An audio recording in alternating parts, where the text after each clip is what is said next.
The Terrapin as a whole is meant to be a military exploration vessel. That's its primary role, is to be sent off into the deep, dark, uncharted space and just find out what's going on and report back home. And so it's designed to be a ship that can take a beating because you don't know, what kind of hazards you're going to encounter. You don't know if you're going to start smashing into asteroids because there's an unknown asteroid belt within this nebula. There's a lot of things that this ship would encounter first that it needs to be prepared for. The Terrapin, it borrows a lot from its name. It's essentially like a turtle. One of the things that's unique about it is it has a sort of a hunkered down mode where it will extend out its armor plating and sacrifice some of its mobility to just amp up the survivability. A turtle going into its shell, especially if you find yourself in an unknown situation. You've just shown up on a planet and you're being attacked by who knows what. It can really matter to be able to just have that extra time to step back and think about things while your armor takes all the beating and gives you a moment to react. So it comes packed with insane amounts of armor, basically. It can take a crazy beating. It does not have much firepower, though. It can do a little bit of damage to try and defend itself, but that's not its primary role. It's not a combat vessel. It's a vessel whose job is to go in, get the information, and sort of get out from a military's perspective, and specifically to do it for uncharted parts of space.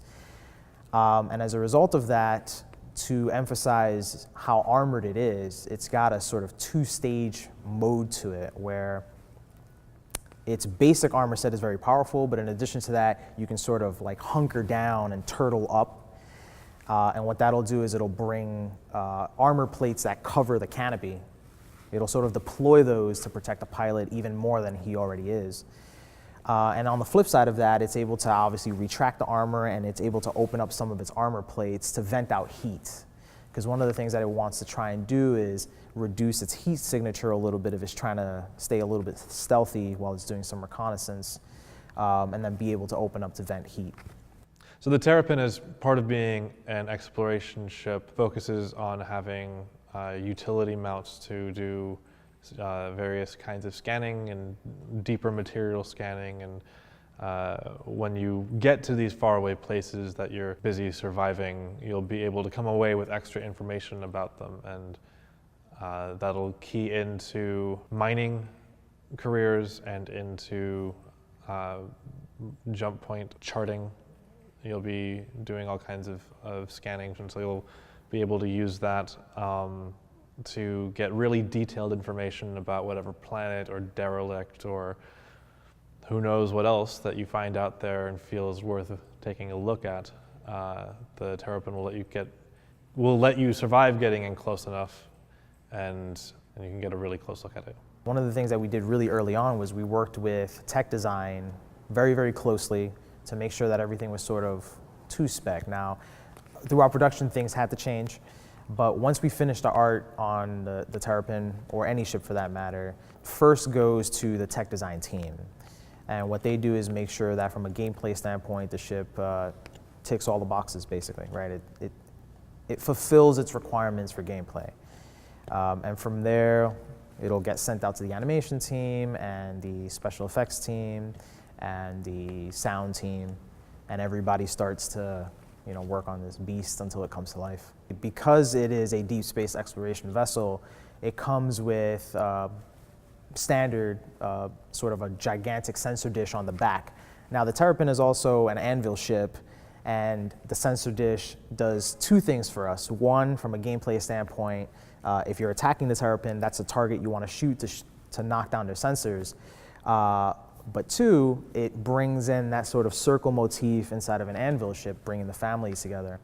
Because the Terrapin looks very different than other Anvil fighters because it isn't a fighter, but we're still bringing in those same, the same shape language, the same colors, the same lighting, to keep the family, identifiable. So as we were starting to think about like what we were gonna make Anvil interiors look like, a lot of influences came our way. We were looking a lot at Star Wars and Alien, and one of the things that jumped out immediately was the hexagon patterns. So a lot of Anvil interiors and exteriors have a lot of 30-degree angles that meet to form sort of hexagons that overlap each other, which gives it this kind of like, it's very strong structural look, I'd say.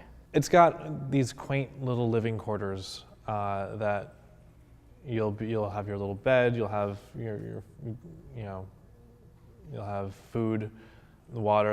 It has storage space for repair items and med kits, and it has a place for your suit, your flight suit, your equipment, whatever little knickknacks you find of particular interest, you'll be able to bring. It's not a cargo ship, but it does have some personal storage that'll let you bring back mementos, or if you find something of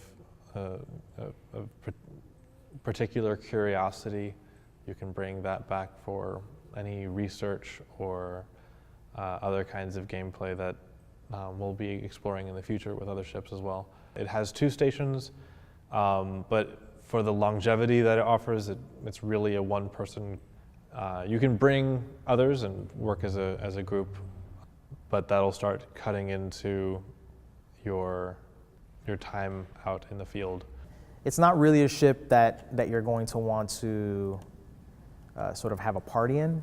Right? You're not going to bring a ton of friends along. You might bring one so that they can do some of the scanning while you fly around and navigate asteroid fields and make sure that you're not crashing into anything. But it is kind of a loner ship because its primary role isn't within combat. So even within a fleet, if you're working in concert with an entire fleet, you're still kind of doing your thing off on your own. We've had to revisit the concept a little bit, not least of all because the original concept didn't really fit metrics. So it's grown in size a little bit. We've tried to keep that down as much as possible and still have like a reasonable walking space. We tried to stay as true to the original concept as we could, but things like the implementation requirements of landing gear, for instance, which we had only vague notions of when the Terrapin went into concept, requires a lot more clearance underneath the ship than the original concept than the original concept afforded it. The other ships that transform for their landing mode wouldn't be able to land without doing so. Whereas this armor deployed doesn't change whether or not the landing gear is available, but it does change characteristics of flight. It does change characteristics of how it handles incoming damage and how it reports the state of the ship with the interior art, the lighting, any indication on your MFDs. The armor does reduce visibility. You'll still be able to see outside, but normally you have this huge open canopy to look out, and the armor deploys over some of that cockpit window. The thrusters on the Terrapin are able to articulate, and so the mains double as the VTOL thrusters, which means that they'll be able to handle hovering for basically any duration of time. We have, as we move forward with our flight concepts and our IFCS implementation, we have heat engaging more and more with the simulation there. And the need for specialist thrusters to handle sustained thrust, especially on these heavier ships, which really all of our ships are quite heavy. They're a lot larger than they might seem at first blush when you have this grand scope of planets. But when you get down to it, this thing is quite massive. It's quite heavy. It takes a lot of force to keep it in the air. It's not a dynamic ship. It's not an aerodynamic ship by any stretch. It's a flying brick. And so it uses its main thrusters as VTOLs to keep it in the air and keep it equally maneuverable, kind of regardless of the situation. It's never super agile, but it doesn't either have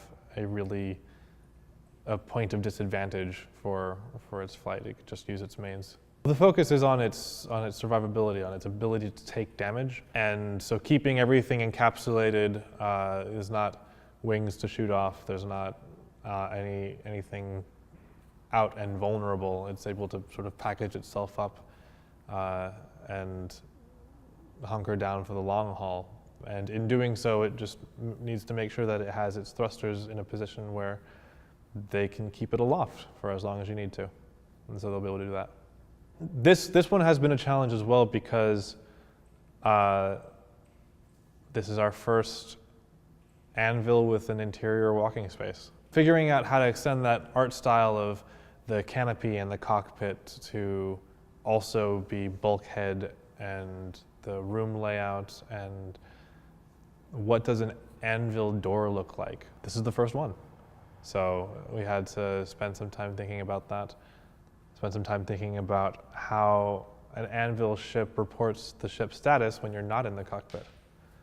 How the lighting, a lot of these things come together to communicate to the player their current condition and what gameplay options they have available to them, what concerns they have pressing.